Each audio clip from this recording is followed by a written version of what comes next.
Maji, bonjour, hello, and welcome to Métis Time Capsule.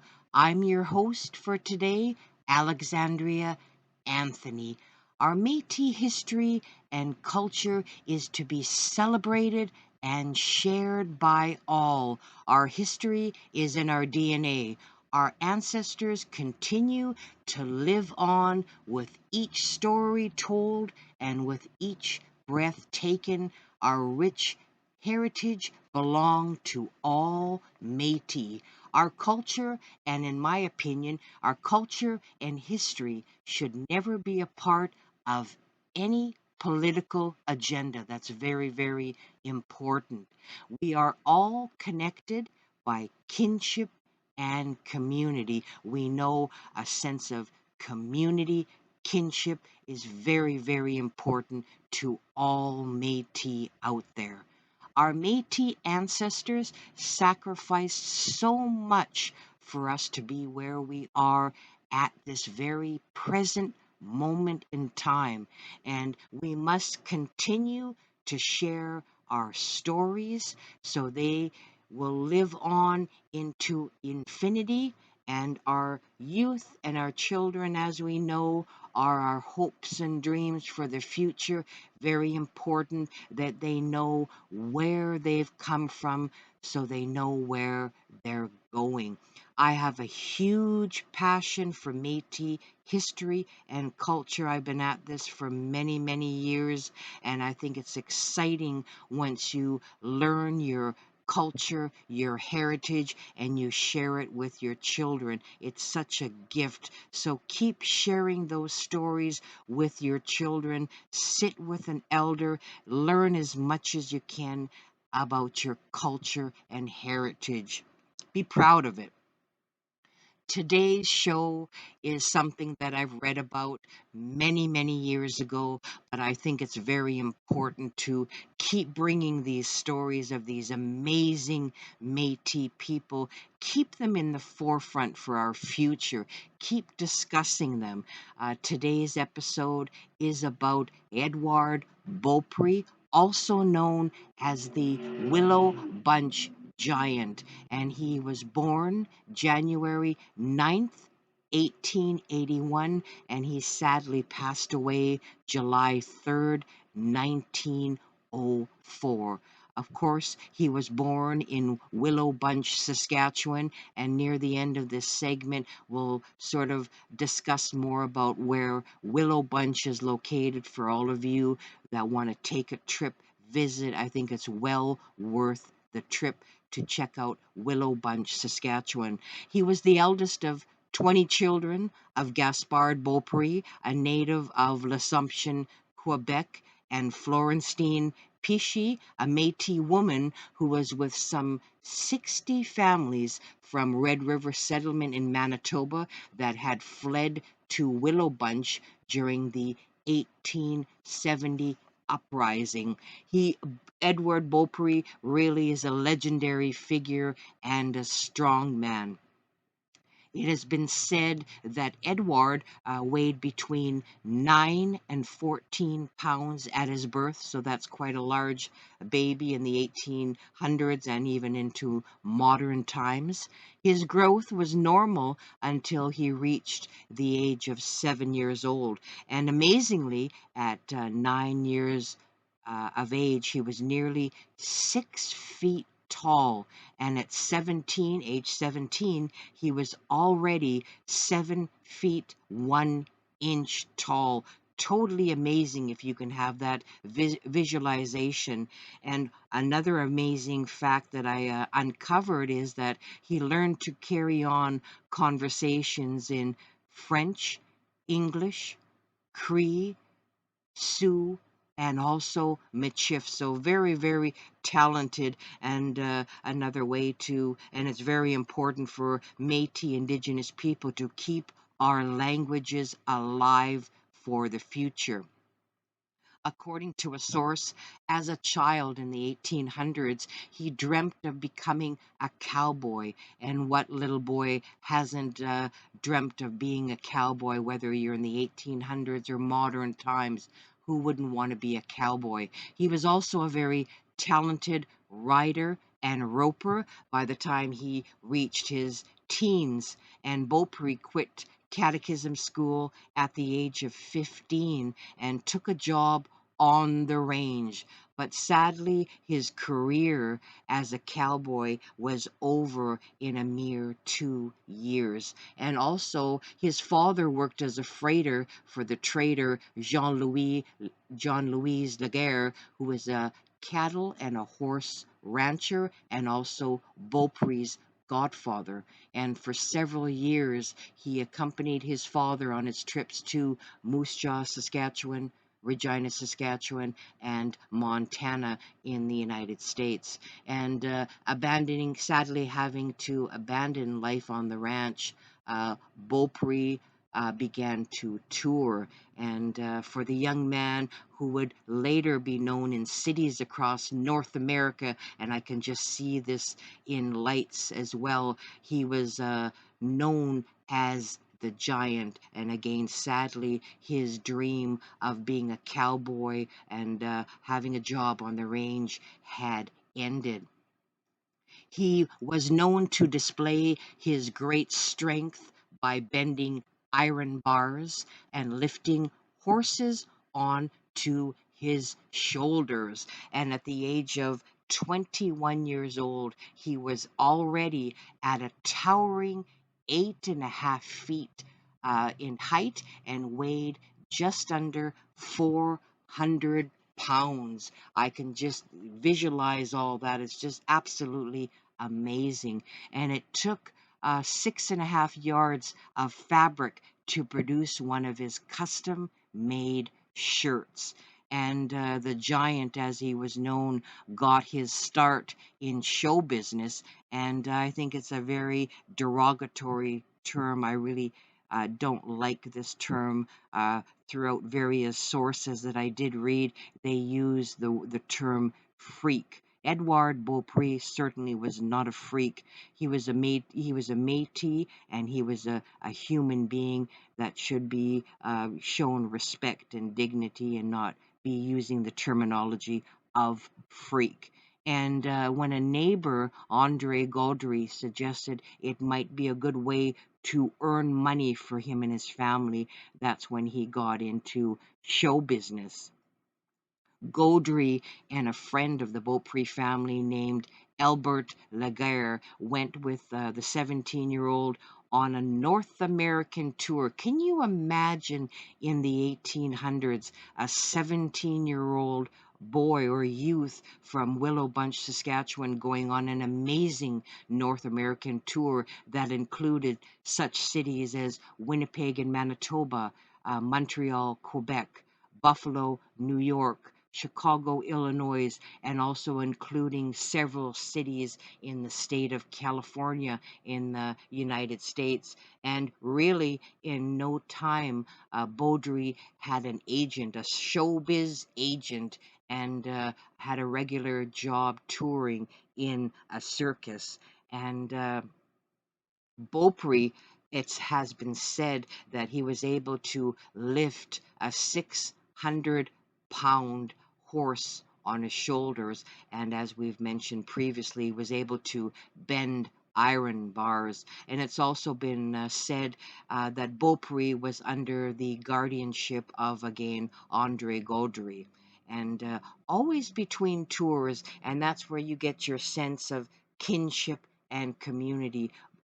He always returned home between his tours, and there was not much profit in his tours with going with the show business. So, of course, he had to keep leaving his family in Willow Bunch and keep going back on the road. And he also, interesting to note, he lived in California for 1 year as well. And some have said that, and this makes total sense, and I think a lot of us can relate to this, even people that are in show business, different musical bands, what have you, that loneliness and boredom really took a toll and drove him to drink. But sadly, being being away from your home and family would take a toll on anyone. And Beaudry went back east and with his family visited New York and other cities. Uh, Also, most interesting to me as well, in Montreal, Quebec, he took on, and a lot of you may be familiar with this name, the Quebec strongman Louis Cyr on March 25th, 1901. And Cyr won easily. Beaupre's supporters, it's been said, or they've claimed that his condition, his strength had been weakened by tuberculosis. And Beaudry again decided to try to resume work as a cowboy, and he also moved to our ranch in Montana. But again, when he moved to Montana, tuberculosis reared its ugly head and had undermined his health and forced him to give this work up again. He had to go on tour, of course, again. And when he did go on tour, this time he went on tour with Barnum and Bailey Circus. A lot of you may be familiar with that famous circus name. And sadly, this is the sad part. During a show at the Louisiana, they call it the Louisiana Purchase Exposition in St. Louis, he collapsed and died of a massive pulmonary hemorrhage on July 3rd, 1904. And can you imagine, just at the tender age of 23 years old? And interesting to note that Beaudry had signed a contract on July 1st, 1904, again with the Barnum and Bailey Circus, to appear in St. Louis, Missouri. And 2 days later, he died at the age of 23 years old. And again, at the time of his death, he was 8 feet 2 inches tall and weighed 370 pounds. And this was indicated on his death certificate. And this is where the sadness and the tragedy of this story really kicks in for me, and I'm sure it's going to kick in for a lot of you. And there's several accounts on this. So, following an autopsy, Beaupre's body was turned over to the undertakers Elber and Keys for embalming and burial, and the remains were to be sent back home to Willow Bunch, Saskatchewan. And William Burke, the manager of the circus, was supposed to pay for his body to be returned to Willow Bunch, Saskatchewan. It has been said in one account that I did encounter that the family were too poor to pay for the transportation cost. And again, we mentioned previously that he didn't make enough money. He had to keep going back on the road. And this is sort of where it becomes macabre or very disrespectful. And again, at the circus's request, the undertaker embalmed Beaupre's body. And of course, the circus refused to pay, so they decided to preserve the body, which they put on display in St. Louis. And what's sad to me and very disrespectful is again they were trying to recover expenses. One account says they to recover their expenses, they put his body on display, full display, in a store window. And where's the respect, where's the dignity? And of course the police authorities intervened to prohibit this spectacle, and it certainly was a spectacle. And one account, Pascal Bonnier, a businessman from Willow Bunch, went to St. Louis and had the body sent to Montreal. And it was shown in Montreal at the entrance to the Museum Eden for more than 6 months. And you got to wonder, grieving parents, grieving family would love to have their child back in Willow Bunch, Saskatchewan, but he's spending more than 6 months on full display at the entrance of this Museum Eden in Montreal. And but the exposition drew a crowd, such a crowd that has been said that the authorities had to shut it down, and the body was then, one account said, was then passed on to a Montreal circus, but they quickly went bankrupt, and it's been alleged that the body was dumped in a warehouse. And sadly, his body sat in this warehouse until 1907, when two kids came across the body as they were playing in this warehouse. Can you imagine these children coming upon Edouard Beaupre's body? And it's sad that he was abandoned after the circus went bankrupt. It was then sent to the anatomy department of the University of Montreal, where it underwent a specific mummification process. If you're familiar with Egyptian mummies, you will recognize the mummification process, and it was then displayed. They made a kind of glass shrine at the Faculty of Medicine, and he was put on full display. Can you imagine full display until the mid 1970s? That's a long time to be away from his family in Willow Bunch, Saskatchewan, and having it on full display until the mid 1970s. Absolutely, it's heartbreaking.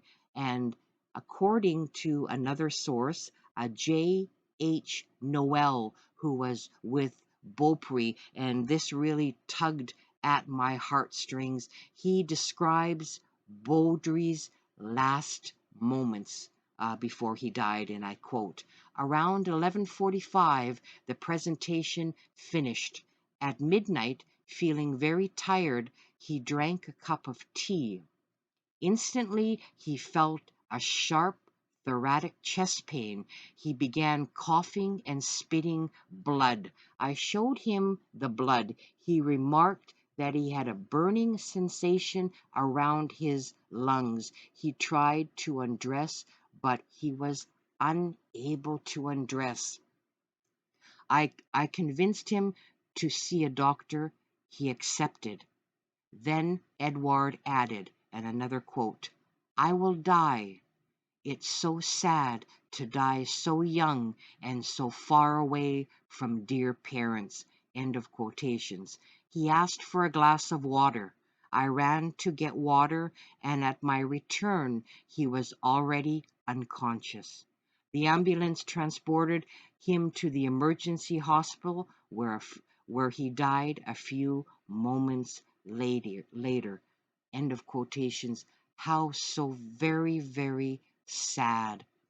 And it was also very sad to read that when Gaspard had heard of his son's death, this is another account I read, that he traveled to Winnipeg, Manitoba to try to return the body of his son home. He was told he would have to pay double for his son's body, and he would also have to pay his own fare. And of course, in those times, he simply could not afford it. And the sad part and the distressing part for me too as well, he had been assured by the circus managers there was a promise to bury the body in St. Louis, and to me this is very unacceptable. And after that, of course, the family rarely mentioned the Giants' tragedy, and it certainly was a tragedy. It would be hard for any parent to accept this treatment of their son. And Edward's father was a simple, honest man who settled in Willow Bunch in the early 1870s, and he took every man at his word, and he assumed his son had been buried. And to me, that's very, very sad, very distressing that his father, his mother did not live to see their son Edward come home to be buried in Willow Bunch, Saskatchewan. But early in 1970, Oliver Lesperance discovered the his uncle's body. Uh, can you imagine discovering your uncle's body on display in Montreal? And at that time, they had been helping to prepare for Willow Bunch's 100th anniversary. And the sad and really maddening part for me is the university in Montreal would not release Edward's body, and their rationale, their reasoning for this is they feared that somebody would dig him out of his grave and display him once again. I mean, literally, Edward had been displayed for many, many years. There's no respect, no dignity. But shouldn't he be in Willow Bunch instead of Montreal? Well, of course, Edward deserved dignity, respect, and privacy. And finally, the university granted permission in September 1989. So that's a long jump, a long period of time. And it was on the condition, though, that the body of Edouard Beaupre be cremated. And they kept his after the cremation, though they kept his ashes in Montreal until July 1st, 1990. Absolutely, can you absolutely believe it? So Edouard Beaupre sadly had passed away on July 3rd, 1904, and his ashes were kept in Montreal until July 1st, 1990. And on July 7th, 1990, Edouard Beaupre received the memorial service and burial his family dreamed of since the very start of that century. And his ashes were buried in front of a life-sized statue dedicated to him at the Willow Bunch Museum in Willow Bunch, Saskatchewan. And let's put this into perspective, everybody. After, and we're using the time frame of 1990, after 85 years of being on public display, naked and mummified, he is finally at peace and where he belongs in Willow Bunch, Saskatchewan, of course, in the museum. And kudos, bravo to Oliver Lesperance, his wife Evelyn, and others who helped bring the giant home. And this is a tragic story of exploitation of a Métis from Willow Bunch, and the giant is finally at rest. It saddens me that for over 80 years, the university in Montreal kept him as a curiosity in a glass case. He is a human being. And it's interesting to note, did you know that there is an Edouard Beaupre Street in Willow Bunch? I think that's absolutely fantastic. And for those who do not know, Willow Bunch is a town in Saskatchewan, which is a province in Canada, and it is located 190 kilometers southwest of the provincial capital of Regina. And folks, to me, again, this is a tragic story of, pardon me, exploitation of a Métis individual, and a very sad story of a boy that wanted to be cowboy. He wanted to have a life on the range, an exciting life. He wanted to spend time with his family, but he had to go on tour with a circus. He was a strong man. He was able to lift a horse over his shoulder, and it's just amazing and sad how it had to end out. And as we promised, a little bit about Willow Bunch in Saskatchewan. Of course, the nickname is Home of the Giant, and it's a very unique community, and the Métis of Willow Bunch. And it's interesting to note that around 1824, the Métis began to move towards southern Saskatchewan. As they ventured farther out, they began to set up winter camps and stay year round. And one of the first settlements was at Wood Mountain, which was settled in around 1868 to 1869. But in 1874, fires forced the Métis to move to the eastern slope of the hills to a place known as Tal du Sal. The Métis in Willow Bunch is one of the first. The Métis settlement in Willow Bunch is one of the first in Saskatchewan, and they initially arrived in groups consisting of large, extended families. No one traveled individually. And as a result of traveling between communities regularly, the Métis began to, of course, intermingle, create relationships with different groups of settlers. And this gave rise to the real growth of the settlement in Willow Bunch. And the majority of the Métis settlers that came to Willow Bunch were particularly of First Nations and of French or Scottish descent.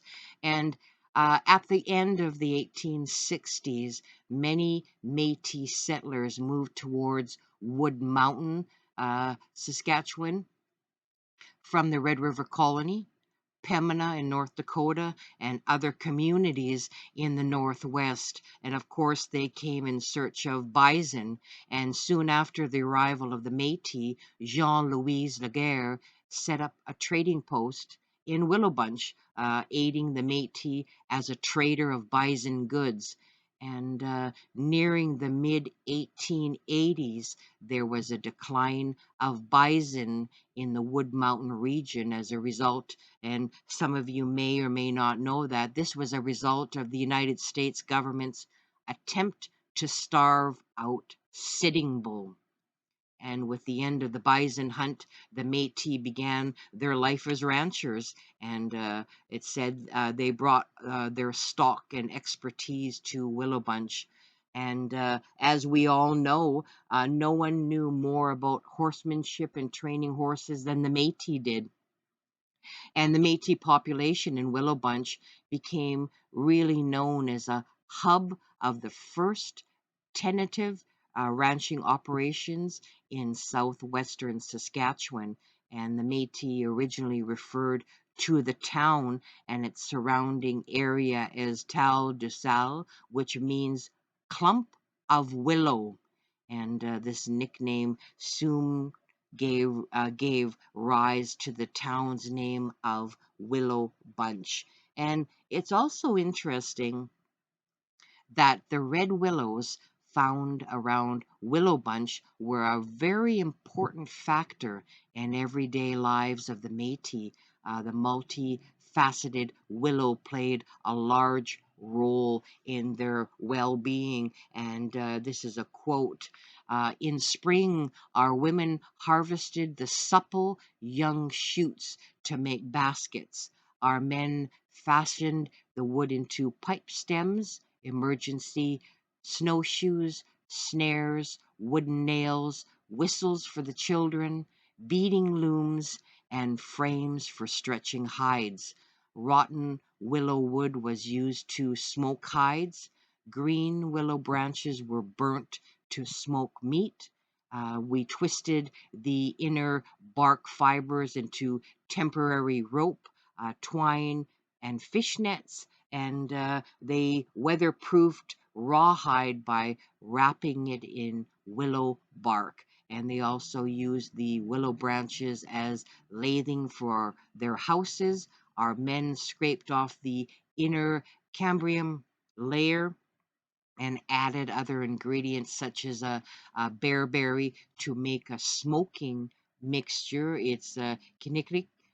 We repaired our carts and made a shelter when we were caught in the storm, burnt for fuel, and had a variety of other practical uses for the wood of the willow. And the Métis found use for the willows in a variety of ways that also included a medicinal ingredient, and thus places where the willows grew were considered a healing place. And that is end of quote. And that is why the people would settle near clumps of willow and name their community accordingly. So that's a little bit of history on Willow Bunch, Saskatchewan. And again, I would invite all of you to, if you're in Saskatchewan, to drop into the town, the community in Willow Bunch, drop into the museum and see the life-size statue of Edouard Beaupre, and it's just a very fascinating story. And I think the story of the Willow Bunch giant, Edouard Beaupre, is a story worth telling, a story remembering, and it sort of brings history back to life. The more that we learn about our proud Métis people, the culture, the heritage, it should really incite a passion in all of you to research your roots, find out information, share family stories, family photos, have family gatherings, and really reconnect and really bring the sense of kinship and community back into our lives.